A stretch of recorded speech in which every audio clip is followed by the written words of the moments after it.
Bom dia, pessoal. Bom dia. Hoje é segunda-feira e nós estamos começando o nosso estudo de número 4 do livro A Gênese, do nosso professor Allan Kardec. Nós terminamos ontem, a notícia sobre o livro do nosso querido professor José Herculano Pires. Hoje nós estamos aqui nos deparando com o índice, que é muito interessante, que a gente consegue ver aqui todos os capítulos, toda a divisão, tá bom? Dá uma olhada no índice, ele fecha lá com a nota explicativa, mas nós vamos direto para a introdução, tá bom? Vamos direto para a introdução à primeira edição publicada em janeiro de 1868. Então essa tradução foi até escolhida por nós, em detrimento de outras, porque ela é exatamente a tradução da primeira edição publicada em janeiro de 1868, tá bom? Assim a gente evita aquelas histórias de adulteração e de tudo mais. Vamos lá? Todos preparados para iniciar essa semana? Vamos lá. Introdução. A primeira edição publicada em janeiro de 1868. Esta nova obra constitui um passo à frente nas consequências e aplicações do Espiritismo. Conforme indica o seu título, ela tem por objetivo o estudo de pontos até hoje interpretados de modos divergentes. A Gênese, os milagres e as predições segundo o Espiritismo, em suas relações com as novas leis que decorrem da observação dos fenômenos espíritas. Dois elementos, ou, se o preferirem, duas forças, regem o universo, o elemento espiritual e o elemento material. Da ação simultânea desses dois princípios nascem fenômenos especiais que são naturalmente inexplicáveis se se faz abstração de um dos dois. Da mesma forma que a formação da água seria impossível se fosse abstraído um de seus dois elementos constitutivos, o oxigênio e o hidrogênio. O Espiritismo, demonstrando a existência do mundo espiritual e suas relações com o mundo material, nos dá a chave de uma multidão de fenômenos incompreendidos e considerados por isso mesmo inadmissíveis por uma certa classe de pensadores. Esses fatos são abundantes nas Escrituras e é pela falta de conhecimento das leis que os regem que os comentadores dos dois campos opostos, movendo-se sem cessar no mesmo ciclo de ideias, uns fazendo abstração dos dados positivos da ciência, os outros do princípio espiritual, não puderam atingir uma solução racional. Muito interessante a observação de Kardec, Esta solução está na ação recíproca do espírito e da matéria. Ela tira, é verdade, a maior parte desses fatos, seu caráter sobrenatural. Olha só, eu vou ler de novo porque para mim, pelo menos, não ficou claro, tá bom? Acho que a leitura foi falha. Esta solução está na ação recíproca do espírito e da matéria. Ela tira, é verdade, a maior parte desses fatos, seu caráter sobrenatural. Mas, o que será melhor? Admiti-los como derivados das leis da natureza ou rejeitá-los completamente? Sua rejeição absoluta arrasta-a da própria base do edifício, ao passo que a sua admissão a tal título, não suprimindo senão os acessórios, deixa a base intacta. Eis porque o Espiritismo atrai tantas pessoas à crença de verdades até então consideradas utópicas. Muito interessante, Kardec diz da necessidade de se considerar o mundo espiritual e o mundo material, o mundo essa relação, dos dois mundos, diz da impossibilidade de muitas pessoas de admitirem o mundo espiritual, mas sem isso a base fica comprometida, E ele fecha aqui nessa página dizendo que eis porque o Espiritismo atrai tantas pessoas à crença de verdades até então consideradas utópicas. Através do Espiritismo, muitas pessoas admitem, a partir do Espiritismo, algumas crenças que até então eram rechaçadas de início. Continuando, ele diz: esta obra é, a Gênese, esta obra é, portanto, conforme temos dito, um complemento das aplicações do Espiritismo segundo um ponto de vista especial. Seu material estava pronto ou, pelo menos, elaborado há muito tempo, mas o momento de publicá-lo não tinha chegado ainda. Era necessário, antes de mais nada, que as ideias constitutivas de sua base tivessem chegado à maturidade e, de outro lado, atentar para a oportunidade das circunstâncias.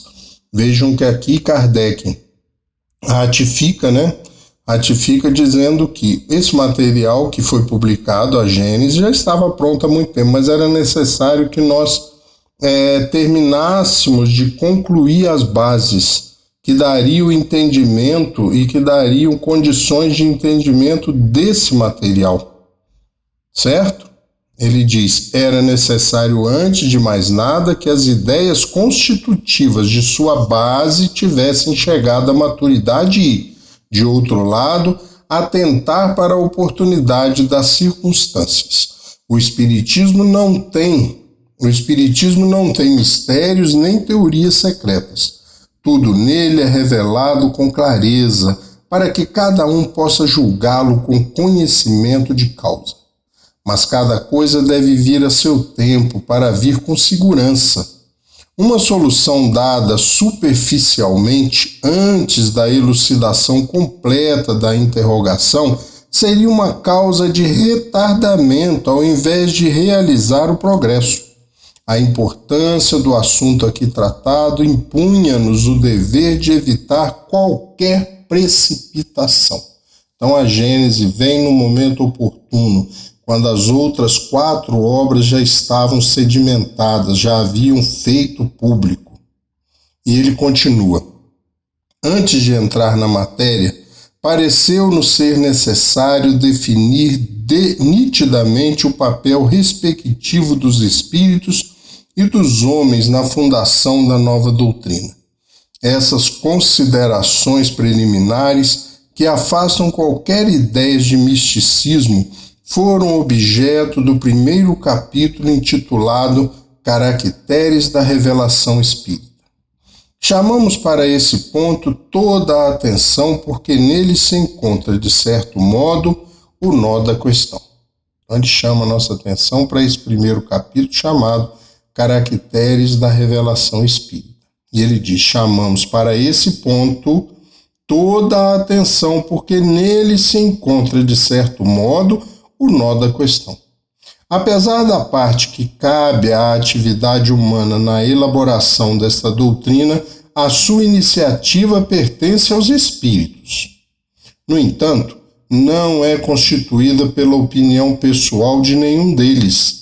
Ela não é nem pode ser senão resultado de seu ensinamento coletivo e concorde.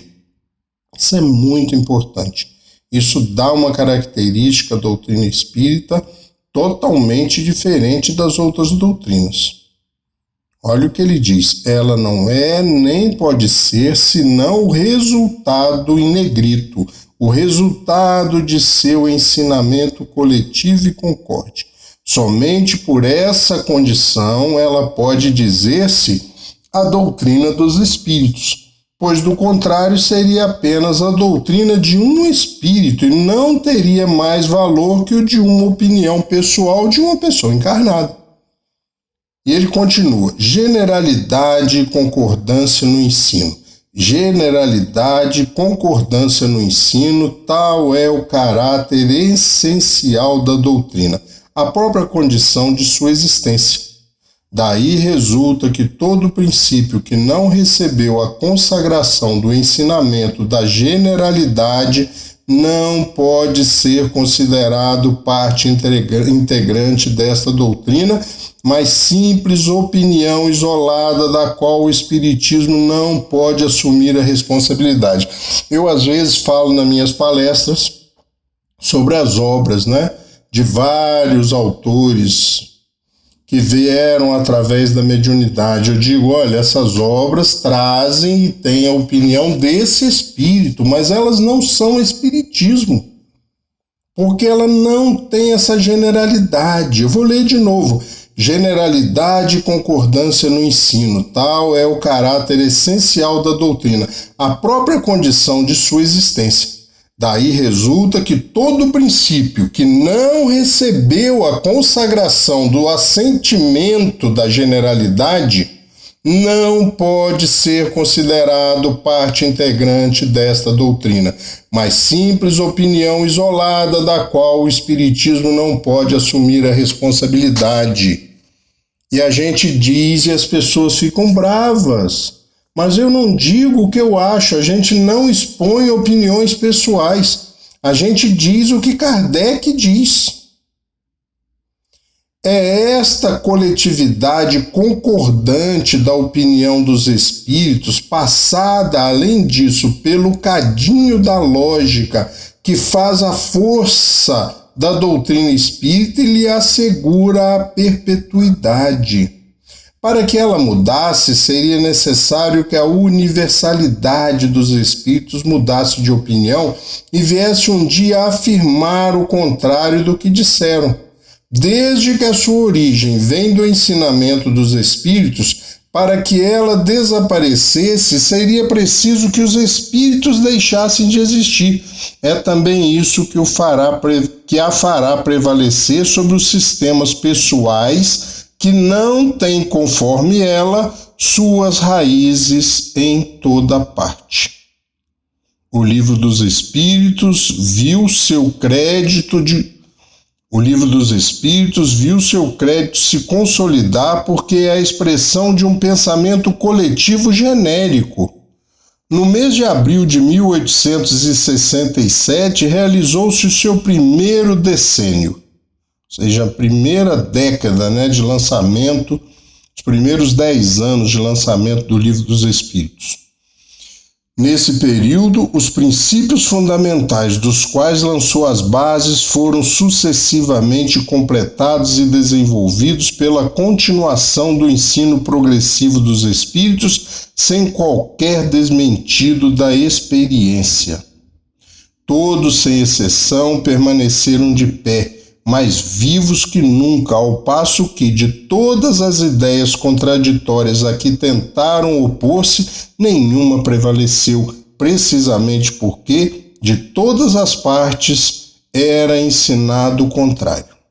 Isso é um resultado característico que podemos proclamar sem vaidade, porque jamais atribuímos a nós mesmos esse mérito. Os mesmos escrúpulos presidiram a redação de nossas outras obras,